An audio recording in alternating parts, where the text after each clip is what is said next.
Comment éviter le ventre gonflé après chaque repas? Bonjour à vous et bienvenue dans cette nouvelle vidéo, je suis ravie de vous retrouver. Pour celles et ceux qui ne me connaissent pas, je m'appelle Coralie Béguin, je suis naturopathe spécialisée dans les troubles digestifs chroniques. J'accompagne les personnes à travers mon programme en ligne de 6 mois, l'Académie pour supprimer ses troubles digestifs et régénérer ses intestins. Et puis j'accompagne les personnes via les consultations ou encore via mes formations en ligne. En tout cas, je suis ravie de vous retrouver puisqu'aujourd'hui on va parler d'un sujet qui m'a été beaucoup demandé. Comment limiter le fait que le ventre gonfle après chaque repas? Comment limiter l'impact justement des aliments sur le ventre qui gonfle? Qu'est-ce qu'on peut faire au quotidien pour supprimer les causes de ces ballonnements? Alors il faut savoir en France qu'il y a à peu près une femme sur 3 qui est touchée par les ballonnements réguliers et quotidiens. Ça veut dire que ça vous touche à peu près entre 2 et 4 fois par semaine. Ce qui n'est pas anodin, parce que quand on commence à vous faire des réflexions parce qu'on vous félicite que vous êtes enceinte, c'est moyen honnêtement. Déjà ça fait mal au niveau de notre estime de soi, ça veut dire qu'on a le ventre vraiment qui sort, on n'arrive plus à le contrôler et qu'en fait la meilleure façon de soulager c'est vraiment de laisser le ventre s'exprimer. Et en général dans notre société très souvent il y a des personnes qui vont avoir des réflexions pas très agréable, enfin en tout cas qui ont l'impression que c'est une réflexion agréable parce qu'ils se disent ah elle est enceinte c'est super, et en fait vous êtes en train de vous dire bah non en fait je ballonne, non je ne suis pas du tout enceinte, j'ai juste mangé des choses qui m'ont fait ballonner et je suis extrêmement mal. J'aimerais bien d'ailleurs que tout ce monde sorte de mon ventre. Voilà, alors ça d'ailleurs c'est une anecdote qui ressort très souvent en formation en ligne. On me dit toujours j'ai l'impression d'avoir un alien dans le ventre, j'ai l'impression qu'ils sont 36 000 là-dedans et comment je fais pour pousser pour que ça sorte en fait parce que je n'en peux plus. Alors je sais à quel point les ballonnements sont très désagréables, j'ai accompagné énormément de personnes sur les ballonnements. Donc là on va évoquer justement ce qui crée ces ballonnements, ce qui est vraiment à l'origine de ces ballonnements et ce que vous pouvez mettre en place dans votre quotidien. On me demande très souvent aussi une plante, on me dit mais Coralie est-ce que tu peux nous donner une plante pour soulager les ballonnements? C'est vrai qu'il existe des plantes qui vont vous soulager, mais moi ce que j'aime en fait c'est vraiment agir sur les piliers de santé, sur le fait que qu'est-ce qui fait que dans votre alimentation vous générez des troubles digestifs, vous générez des symptômes à répétition et vous générez des ballonnements. En général, quand vous appliquez les conseils que je vais vous donner, il y a déjà une grosse réduction des ballonnements. Alors il faut savoir qu'en fait très souvent les ballonnements interviennent quand il y a une prolifération en fait des bactéries fermenticides, ce qu'on appelle, donc ça va venir fermenter dans votre intestin parce que vous avez des aliments peut-être qui sont consommés à outrance, notamment je pense aux féculents complets et aux légumes cuits. Très souvent vous allez avoir le côté droit qui va très fortement gonfler ou des fois c'est tout le ventre entier vraiment, et en fait quand vous allez commencer à masser dessus, à toucher, vous sentez bien que c'est que de l'air, ce n'est pas en fait des gaz nauséabonds, on est vraiment sur des gaz avec de l'air et ça c'est ce qu'on appelle de la fermentation intestinale, c'est-à-dire que vos bactéries qui vont s'occuper de la fermentation des glucides sont arrivées à saturation. Ça veut dire quoi? Ça veut dire que dans mon assiette j'ai mangé en excès ce que mes bactéries peuvent digérer. C'est comme par exemple aussi des personnes qui vont manger beaucoup de viande, et bien en fait vous avez un quota à pas dépasser avec vos bactéries de putréfaction, et ces bactéries là quand elles arrivent et qu'elles ont engorgé en fait un maximum de viande et qu'elles sont à saturation, vous allez avoir des gaz nauséabonds très souvent qui vont être créés par le corps. Donc moi la première chose que je vais vous demander de faire c'est vraiment de réduire vos sources de fibres, arrêtez tout ce qui va être soupe, arrêtez tout ce qui va être les salades, les crudités complètes comme on peut voir l'été, arrêtez de faire les mélanges comme on voit sur Instagram vraiment où on vous dit oh mais c'est trop bien tout ce que vous avez dans votre frigo, vous le mettez dedans et comme ça vous donne une super assiette complète et là vous êtes sûr que toute la famille pète toute la soirée, donc ou à des ballonnements, ça dépend. Donc on va vraiment éviter ce type de choses parce que quand votre flore intestinale elle a du mal à digérer les fibres, et bien en fait en excès, encore une fois ça va venir vous irriter et ça va créer des ballonnements et des ballonnements qui sont assez importants au niveau du corps. Donc pour moi, réduction des fibres. Alors je sais que c'est pas du tout le même discours que tout le monde vous sort en disant ah mais si t'as mal au ventre justement il faut augmenter les fibres pour aller aux toilettes, pour évacuer les selles. Alors moi de ce que j'ai vu très souvent ça ne fonctionne pas, voire c'est même pire, ça vous aggrave le problème. Donc je conseille toujours aux personnes dans ces cas là quand il y a des ballonnements de réduire les fibres et en général s'il y a déjà une amélioration. Deuxième chose, on va diminuer l'apport de protéines végétales. Alors comme je dis toujours, les protéines végétales ont excellente presse, c'est vrai, on en consomme de plus en plus, on fait attention à notre consommation de viande, parce qu'on se dit que la consommation de viande par rapport à l'écologie, par rapport à comment on traite les animaux, sauf qu'en fait on constate bien que quand on réintègre la protéine animale au profit de la protéine végétale, eh bien les ballonnements arrêtent voire diminuent. Pour la simple et bonne raison qu'il faut comprendre que les protéines animales génèrent de la L-glutamine.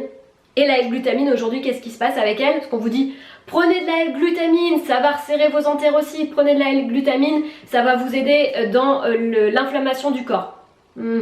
Je suis d'accord. Sauf que la L-glutamine, qui c'est qui la produit? C'est par le biais des protéines animales. Et en fait, si vous consommez de la protéine végétale, malheureusement, vous allez participer au fait de décoller vos entérocytes. Donc, on va plus réintroduire dans ces cas-là de la protéine animale plutôt que versus de la protéine végétale.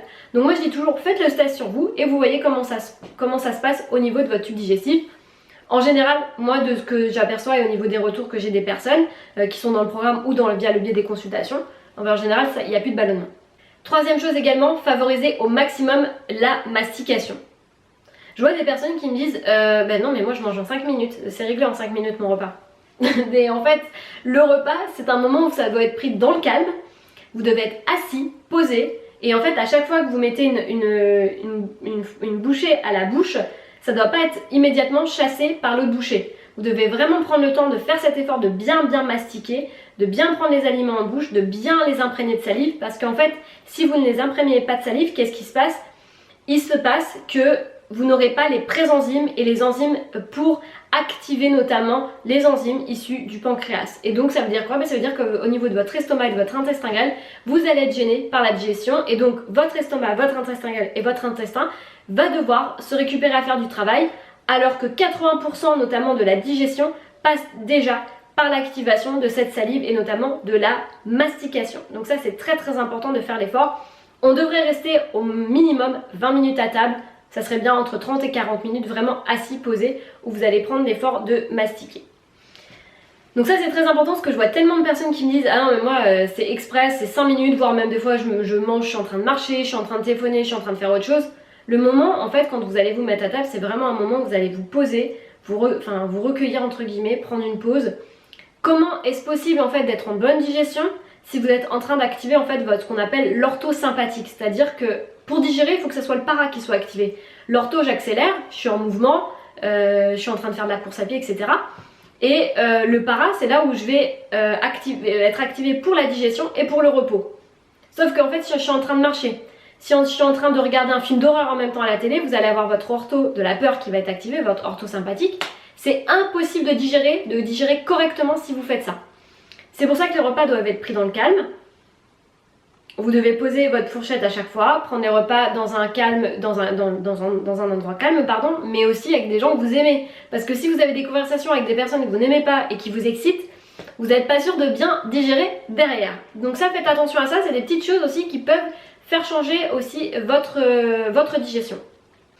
Attention également à vos apports en crudités. Comme je dis toujours, les crudités c'est bien, il y a plein de minéraux, plein de vitamines, plein de nutriments, mais en excès encore une fois, ils viennent participer notamment, surtout chez les personnes qui sont nerveuses, et c'est-à-dire 95% des gens en France, et qui vont être plutôt comme moi, vous voyez, neuro-arthritiques, ce qu'on appelle. Eh bien vous allez avoir plus de mal à digérer le cru parce que vous allez être beaucoup dans le mental, c'est-à-dire que ça correspond à 95% de la population, et la faculté à digérer le cru qui doit être cuit au niveau de l'estomac pour rappel, et donc c'est votre feu digestif. Si le feu digestif il marche moins bien par excès de stress, par excès de sport, par le fait que je dorme mal, etc., en fait votre feu digestif il fonctionne pas et les crudités vous allez les faire cuire, mais en fait il n'y a plus personne pour cuire ici. Donc derrière vous allez avoir beaucoup de fibres, beaucoup de choses à digérer par l'intestin. Votre pauvre intestin il va être là, mais par contre moi je peux pas digérer, etc. Donc vous êtes gentil, mais je préfère le cuit quand même. Donc favorisez aussi le cuit quand il y a des ballonnements. Et puis très souvent la question qui revient c'est on dit toujours mais Coralie, mais pourquoi en fait, c'est vrai, pourquoi les hommes ne ballonnent pas alors que les femmes ballonnent plus que les hommes? Alors très souvent les hommes ne ballonnent pas parce que bon déjà ils ne mangent pas plein de crudités et plein de légumes. Donc quand on regarde leur alimentation, eux c'est plus la viande, les pommes de terre, la sauce, etc. Donc c'est rare qu'ils ballonnent. Déjà en fonction de l'alimentation, les hommes ne vont pas prendre qu'une soupe le soir. C'est très rare. Donc forcément, ils vont pas être chargés en cellulose et pas être chargés en fibres. Ça c'est la première chose. Deuxième chose, Ils n'ont pas nos hormones, et oui, et donc ça en fait très souvent, quand vous êtes en période de règles mesdames, et bien de menstruation, et qu'est-ce qui se passe? Vous allez avoir des fois des troubles du syndrome de prémenstruel. Ça on en parle aussi dans la vidéo avec Marion Nutrition, si ça vous intéresse d'en savoir plus justement sur les syndromes des ovaires polykystiques, syndrome prémenstruel, etc. On a fait une vidéo justement à ce sujet. Et donc en fait très souvent quand il y a un dérèglement hormonal, ou en tout cas les syndromes prémenstruels, et bien vous allez avoir aussi des douleurs, enfin des ballonnements. Beaucoup de jeunes filles et de femmes viennent me voir en me disant voilà, moi j'ai le ventre qui gonfle tout de suite après avoir mangé quand je suis surtout en période de règles. Là il y a un réglage alimentaire qui est à faire, c'est-à-dire qu'il y a une inflammation, il faut éteindre l'incendie. Tout ce qui est ovaires polykystiques, la dysménorrhée, etc. C'est une inflammation, donc il va falloir travailler sur l'inflammation et trouver pourquoi en fait ça génère de l'inflammation au niveau du corps, au niveau de l'alimentation, au niveau des pensées. Et puis aussi vous avez aussi quand ça cogite trop au niveau du cerveau, quand parfois vous êtes en vacances, vous mangez des aliments, ça passe, et puis vous retournez au travail, et puis comme vous cogitez énormément, ça passe plus. Vous dites c'est bizarre, avant je mangeais des tomates, je mangeais des crudités, ça passait quand j'étais en vacances, mais là par contre ça passe pas quand je suis au travail. Comme vous êtes beaucoup dans le mental et dans la rumination, comme je vous l'ai expliqué tout à l'heure, si vous êtes en activation de l'ortho, donc en mouvement, et bien en fait le parrain il va pas pouvoir faire son travail correctement, donc en fait la digestion va moins bien se faire. Et c'est pour ça que très souvent on constate, enfin moi je constate dans les troubles digestifs qu'il y a deux vagues. Vous avez la vague après Noël où là il y a énormément de gens qui ont des gros troubles, des retours de troubles de digestion, de RCH notamment, et la deuxième vague qui est après les retours de vacances d'été, parce que comme on s'est lâché sur les crudités, on se dit oh c'est les vacances, ah mais je digère mieux en plus, je suis bien, ah mais je suis cool, il y a la mer, je travaille pas, etc. Je suis beaucoup moins stressée, donc je récupère en force enzymatique de digestion au niveau du corps. Par contre je retourne au travail, je suis stressée, je suis dans les transports, je recommence peut-être à faire de l'insomnie, je fais plus de sport, je médite plus. Et bien là en fait très souvent qu'est-ce qui se passe? Vous avez beaucoup moins votre potentiel enzymatique de digestion au niveau du ventre. Et puis la dernière chose aussi que je voulais vous préciser, moi que j'ai pu observer, c'est que vous avez aussi beaucoup de femmes qui malheureusement après des cystites et des mycoses vaginales à répétition prennent des antibiotiques. Ce qu'on vous dit par le corps médical, j'ai rien contre ça, moi je donne juste les faits que j'observe. On vous dit voilà, pour vous en débarrasser il faut faire des cures d'antibiotiques, ou même pour de l'acné aussi, parce que je le vois de plus en plus, des personnes qui me disent voilà j'ai pris pendant 3 mois des traitements pour l'acné en antibiotiques. Ok. Et derrière, je me suis retrouvée en fait, à avoir des troubles de la digestion pas possible, des ballonnements, des gaz nauséabonds, j'ai commencé à avoir des éructations, de la bouche pâteuse. Il y a des aliments avant que je digérais bien et que je ne digère plus du tout, voire même ça part en intolérance. Bah oui, c'est normal en fait, on est en train d'enlever tout votre microbiote, on est en train de le détruire, de le sabrer, de le passer à la hache, et après vous envoyez des aliments. Pensez que ça va bien se passer. Non mais à un moment, s'il n'y a plus de bactéries, il n'y a plus les bonnes et les mauvaises bactéries dans le corps, ça va pas pouvoir digérer. Donc très souvent, ce qui est assez horrible pour les femmes, c'est qu'on n'est pas assez renseigné sur ce sujet, ou même pour les hommes, mais c'est très souvent les femmes malheureusement. Comme l'alimentation n'est pas digeste, on va prendre des antibiotiques, et en fait c'est le serpent qui se mord la queue, c'est-à-dire que comme je digère mal, je vais reprendre d'autres choses. On va peut-être me redonner aussi des antibiotiques parce qu'il y a peut-être d'autres choses, voilà, etc., des bactéries. Et en fait, à force de créer ça, c'est-à-dire que j'ai un microbiote qui s'appauvrit de jour en jour et de mois en mois et d'année en année. D'ailleurs, il y a une étude scientifique qui est sortie sur ça, en montrant bien, en faisant une étude sur des souris, où ils expliquaient que quand des souris étaient nourries vraiment avec des produits transformés, au bout de plusieurs années, en fait, de génération en génération, en fait, ils observaient que les microbiotes des souris, en fait, étaient diminués par rapport aux souris qui étaient nourries vraiment avec une alimentation diversifiée, biologique, de saison, etc. Donc ça veut dire en fait que comment on mange actuellement, ça aura des répercussions sur nos enfants et sur les générations futures. C'est pour ça aussi que moi, mon rôle, c'est de prévenir l'alimentation maintenant, de ne pas attendre d'avoir des troubles digestifs pour agir sur sa santé. Pareil sur l'allaitement, je prône en faveur un allaitement maternel plutôt qu'une utilisation des laits de vache, des laits maternisés en poudre comme on appelle. Je trouve ça aberrant d'utiliser ce terme marketing qui est, pour rappel, c'est du lait de vache en poudre. Voilà. Et après on vous dit voilà, c'est tout à fait normal, votre enfant ne digère pas, il a des coliques, il a de l'eczéma, c'est tout à fait normal, voilà, chez les enfants. Non, c'est pas normal. Très souvent, vous allez tout ça, ce n'est pas digéré, c'est pas bien digéré, c'est pas du tout la même composition entre un lait humain et un lait de vache. Alors je sais que je bifurque un peu sur cette vidéo, mais c'est important pour moi de vous donner les clés aussi par rapport au ballonnement. Et très souvent, on récupère, on a les mêmes symptômes que nos parents parce qu'on hérite de la même flore intestinale que notre mère. Et si notre mère elle avait déjà des problèmes type candidose, ballonnement, mauvaise digestion des graisses, etc., vous pouvez être sûr que vous allez récupérer les mêmes choses. Donc ça va être important de travailler vraiment sur la flore intestinale parce que avant d'atteindre la première couche qui est implantée lors du passage du bébé, il faut à peu près 10 ans pour que ça puisse bouger. Donc ça veut dire qu'en fait là vous récupérez votre flore intestinale des 10 dernières années.